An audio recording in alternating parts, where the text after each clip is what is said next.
crois que nous sommes dans notre quatrième principe. Amen. Amen. Aujourd'hui, je vais vous parler sur les prix à payer pour activer la richesse infinie de Jésus-Christ. Le prix à payer pour activer la richesse infinie de notre Seigneur Jésus-Christ. Nous allons lire 1 Jean chapitre 3, verset 16. 1 Jean chapitre 3, verset 16. 1 Jean chapitre 3, verset 16. Je vais lire la parole du Seigneur. 1 Jean chapitre 3, verset 16. Nous avons connu l'amour à ce qu'il a donné sa vie pour nous. Nous aussi, nous devons donner notre vie pour le frère. Amen. Suis-moi très bien ici. Nous avons connu l'amour. Que l'amour que nous avons connu, c'est l'amour de Dieu. C'est l'amour de Dieu qui a donné son Fils Jésus pour notre salut. Dans cet amour, il y a beaucoup de choses. Amen. Il y a le salut, il y a la guérison, il y a la bénédiction, il y a les sacrifices, il y a les pardons, il y a la sanctification, il y a le brisement de la malédiction. Nous avons connu l'amour en ce qu'il a donné sa vie pour nous. Il a donné sa vie pour nous. Lorsqu'on dit il a donné sa vie pour nous, on voit quoi? On voit les sacrifices. On voit le prix qu'il a payé. Amen. Il a donné sa vie pour nous. Maintenant, le phrase change. La Bible déclare nous aussi. Donc, comme lui l'a fait, comme Jésus a fait, nous aussi, nous devons faire le même. Amen. Nous aussi, nous devons faire le même. Nous aussi, nous devons donner, nous aussi nous devons faire quoi? Nous devons donner notre vie pour le frère. Nous aussi, nous devons donner notre vie. Alléluia. Donc, nous devons comprendre une chose. Si Jésus a donné sa vie comme un sacrifice, si Jésus a payé le prix, nous aussi, nous devons payer le prix. Écoutez bien aimés, le salut est gratuit. Amen. Le salut est gratuit. Mais il y a certaines choses qui activent le salut. Ça demande le sacrifice. Alléluia. Je vais vous expliquer. Dieu a donné au peuple Israël le salut. Ils ont quitté l'Égypte pour aller à la terre promise. Mais pendant ce voyage-là, le peuple Israël devait payer le prix. Amen. Devait donner leur vie pour activer l'héritage de la bénédiction qui est lié au salut. Donc, la vie chrétienne, la relation avec Dieu n'est pas une relation de croiser les bras. Vous comprenez? Je crois que ce verset, ça nous a donné une lumière que nous devons comprendre. Parce que aujourd'hui, nous appuyons trop sur la grâce, ce qui est bien. Mais la grâce ne veut pas dire croiser les bras. Si nous vivons sur la grâce, ne veut pas dire que tu vas rester là à croiser les bras. D'ailleurs, la Bible déclare, celui qui persévérera jusqu'à la fin, il sera sauvé. La persévérance demande l'endurance. La persévérance demande qu'il faut payer le prix. La persévérance demande le sacrifice. Parce que la persévérance, c'est avoir de la ténacité. Alléluia. Amen. Nous allons lire ce verset très important de Matthieu chapitre 16, verset 24. Et là, nous allons comprendre quelque chose qui est très important. Matthieu chapitre 16, verset 24. Alors Jésus dit à ses disciples, si quelqu'un veut venir à moi, Amen. Si quelqu'un veut venir après moi, qu'il renonce à lui-même, qu'il se charge de sa croix et qu'il me suive. Car celui qui voudra sauver sa vie la perdra, mais celui qui la perdra à cause de moi la retrouvera. Amen. Jésus est en train de parler à ses disciples. Or, nous savons tous que Jésus avait choisi ses disciples. Amen. Pour le royaume. Mais à un certain moment, je crois que Jésus avait fait plusieurs analyses. Je crois que Jésus avait fait l'évaluation de sa relation, de son choix des disciples. Il a dit, si quelqu'un veut venir après moi, or on sait bien que les disciples étaient déjà auprès du Seigneur. Dans d'autres sens, Jésus va mettre, amen, il va essayer d'attirer l'attention des disciples. De leur dire, le problème, ce n'est pas seulement être avec moi. Alléluia. Mais être auprès de moi, ça signifie beaucoup de choses. Il a dit, si quelqu'un veut venir après moi, si quelqu'un veut venir après moi, qu'il renonce à lui-même. Qu'il renonce à lui-même. Et qu'il se charge de sa croix. Maintenant, lorsque le Seigneur parle ici, Jésus n'était pas encore crucifié. Jésus n'était pas encore allé à la croix. Et Jésus va faire sortir le mot la croix. Or, à l'époque, mon croix était un mot bizarre. Alléluia. Parce que on sacrifiait, c'était des brigands qui méritaient d'être crucifiés à la croix. Vous comprenez? C'était des brigands. La croix était le lieu, était la croix de la douleur. Mais Jésus va faire sortir ces mots. Il a dit, si quelqu'un veut venir après moi, qu'il renonce à lui-même, qu'il se charge de sa croix et qu'il me suive. Maintenant, notre Dieu, c'est un Dieu des objectifs. Notre Dieu, c'est un Dieu des objectifs. Sa vision est celle de travailler pour réaliser son plan. Dieu, c'est un Dieu qui travaille. Alléluia. Ne pensez pas que depuis que Dieu a créé le monde pendant 6 jours et que Dieu est entré dans le repos, il a cessé de travailler. Non, non, non, non, non. Alléluia. Dieu, c'est un bosseur. Dieu, c'est un travailleur.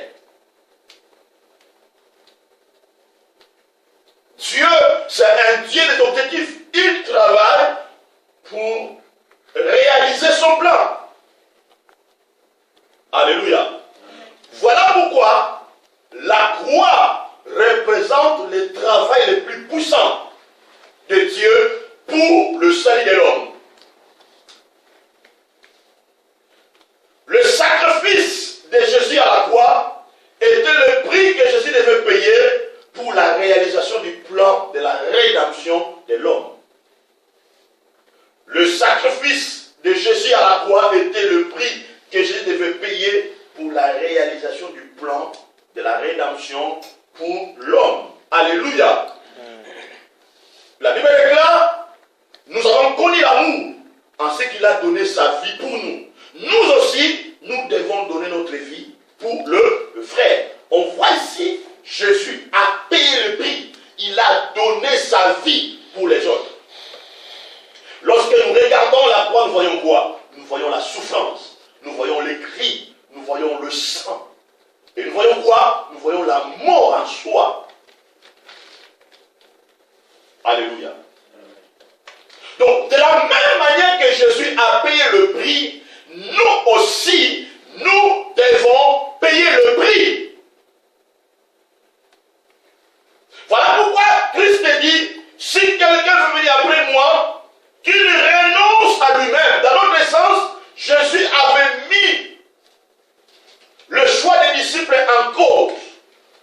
attirer leur attention, pour changer leur vision, pour changer leur manière de penser, de servir le Seigneur. Alléluia. Le problème, ce n'est pas seulement de dire que nous sommes des enfants de Dieu. Amen. Il y a toute une technologie les plus puissantes dans la manière de servir le Seigneur. Alléluia. Amen. La Bible déclare qu'il renonce à lui-même. Qu'il renonce à lui-même. Maintenant, le mot renoncer, je suis après le mot renoncer. Le mot renoncer veut dire cesser penser sur vous-même. Cesser penser sur vous-même.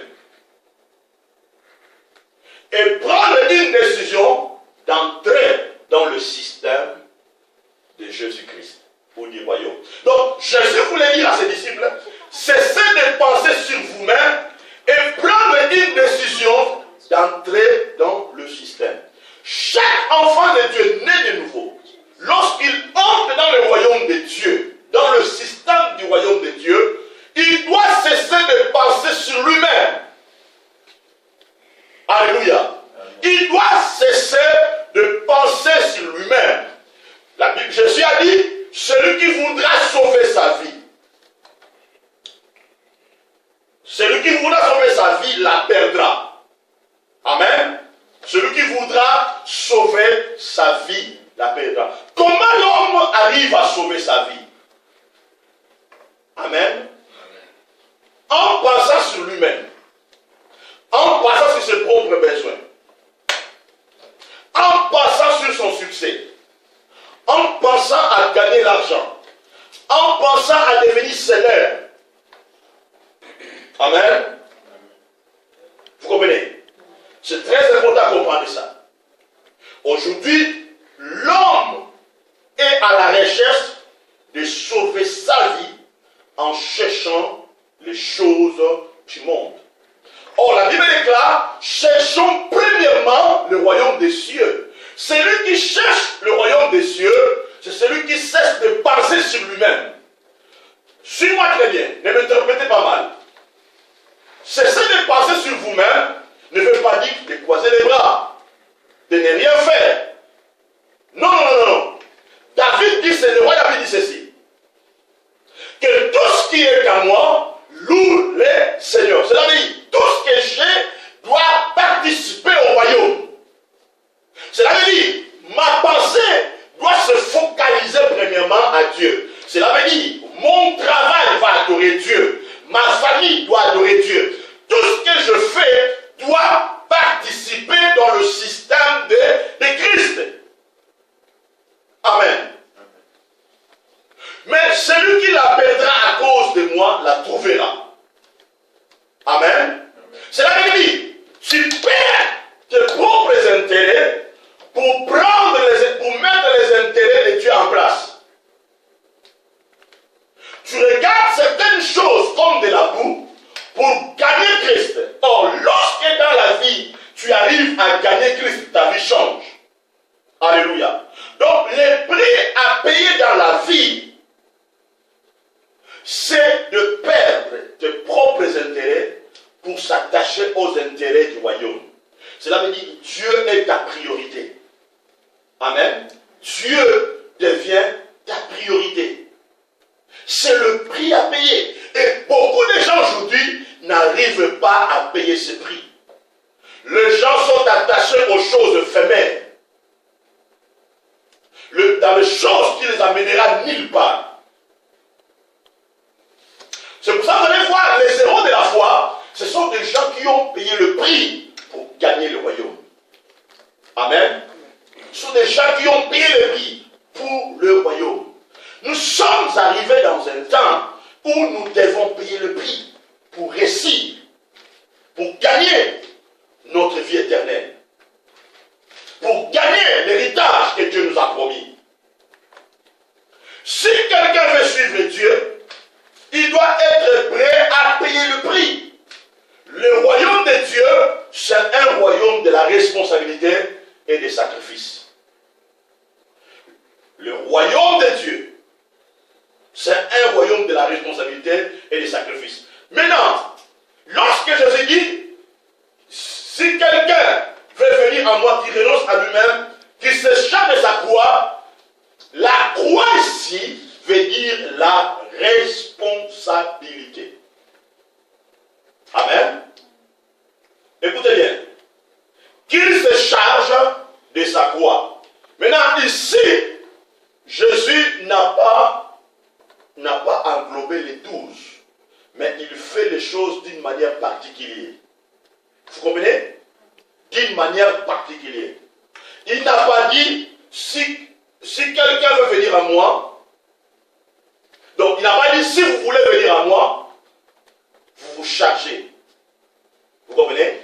Mais il dit, si quelqu'un veut venir à moi, qu'il se charge de sa croix. Donc c'est quelque chose de particulier. Vous comprenez? La responsabilité, c'est quelque chose de particulier. Est-ce que vous me comprenez? La responsabilité, c'est quelque chose de particulier. Lorsque dans un groupe, que chaque personne comprend, même dans la famille, chaque personne comprend que la responsabilité est quelque chose de particulier, chaque personne va jouer un rôle très important qui amènera le succès dans le groupe. Est-ce que vous me comprenez? Donc cela veut dire, chacun de nous a un rôle à jouer. Et pour que ce rôle-là marche, chacun de nous va payer un prix. Je vais vous révéler quelque chose. Nos heures sur la terre ne sont pas les mêmes. Nos saisons sur la terre ne sont pas les mêmes. Chacun de nous sur la terre, il a ses heures. Chacun de nous sur la terre, il a ses saisons. Vous allez voir dans la Bible, Jésus n'a pas guéri tout le monde dans la même saison, dans le même temps. Non, c'était toujours différent. Maintenant, lorsque j'arrive à comprendre que mon heure est différente par rapport aux autres, même si l'autre personne-là, il progresse, moi, je ne peux pas envier cette personne-là. Je ne peux pas voir de la jalousie de cette personne-là. Je dois attendre mon heure. D'ailleurs, la Bible déclare, si la prophétie s'attarde, attends-la. Amen. Ce n'est pas quelque chose de groupe. Vous comprenez? On dit attends-la, c'est quelque chose de particulier. La saison est différente. Ce n'est pas que Dieu nous bénira tous dans la même saison. Non, non, il y aura des saisons différentes. Maintenant, lorsque tu comprends que les heures sont différentes, les saisons sont différentes, tu continueras à payer le prix pour vivre la manifestation de ce que Dieu t'a promis. Est-ce que vous me comprenez bien? Alléluia. Matthieu chapitre 10, verset 38. Matthieu chapitre 10, verset 38. Celui qui ne prend pas sa croix, celui qui ne prend pas sa croix, celui qui ne prend pas sa responsabilité, celui qui ne prend pas sa croix et ne me suit pas, n'est pas digne de moi. Vous comprenez? Celui qui ne prend pas sa croix et ne me suit pas, n'est pas digne de moi. Cela veut dire, lorsqu'on prend la responsabilité, qu'est-ce qu'on va faire? On doit suivre Dieu. Amen. Tu peux prendre ta croix, mais si tu ne suis pas Dieu, tu ne seras pas digne. Combien de gens aujourd'hui, ils ont pris la responsabilité dans l'église, mais ils ne suivent pas Dieu. Amen. Jésus a pris notre route et lui aussi, il a pris notre route. Donc il prend la responsabilité, c'est comme ses propres intérêts. Il ne regarde plus l'intérêt de Dieu. Combien de gens aujourd'hui, ils ont reçu le ministère de dons, de talents, mais ils ne suivent pas plus Dieu. Et c'est ça qui fait qu'aujourd'hui, l'église devient faible. Vous comprenez? Donc, celui qui ne prend pas sa croix et ne me suit pas, n'est pas digne de moi. Alléluia. Ce qui compte dans la vie, ce n'est pas les grands talents que vous avez, mais c'est le sens de la responsabilité que vous avez face au défi de la vie. C'est très important de comprendre ça. Ce qui compte dans la vie, pas des grands talents que vous avez, mais c'est le sens de la responsabilité que vous avez face aux défis de la vie ou du royaume de Dieu. Alléluia. Tu peux avoir des talents. Tu chantes, tu fais tout ce que tu peux faire là. Mais s'il n'y a pas le sens de la responsabilité dans ce que tu fais, vous n'irez nulle part. Alléluia.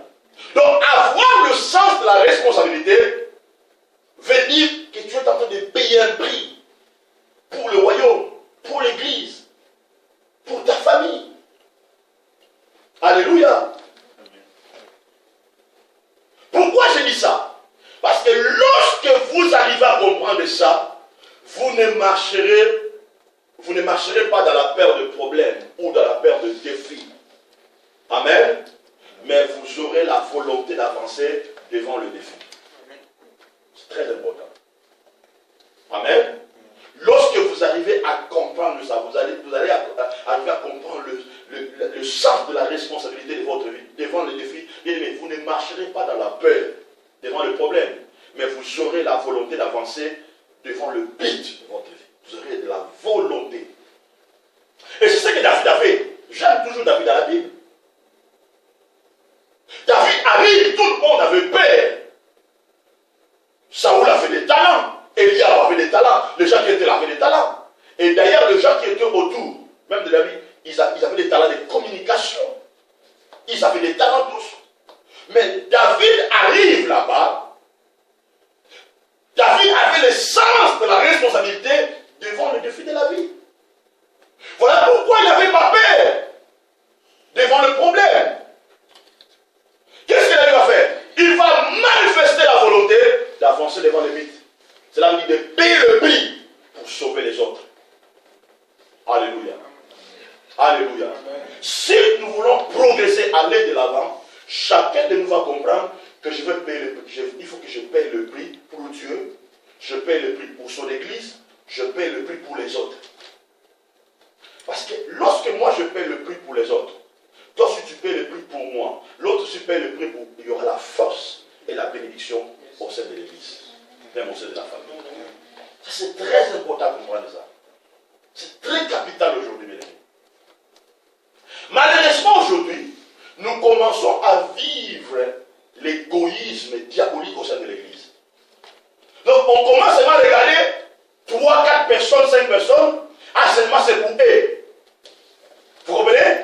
C'est seulement eux. Mais les autres ils commencent à faire quoi? Ils commencent à réguler. Oh non, nous ça ne nous concerne pas. Non, la responsabilité dans le royaume, ça concerne tous. Parce que quand tu n'arrives pas à payer le prix, bien-aimé, tu es tenté de te disqualifier toi-même dans le chemin que Dieu t'a donné. Alléluia.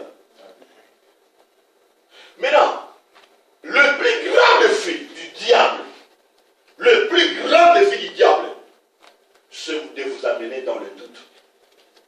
C'est ça le diable. Pourquoi j'ai dit ça?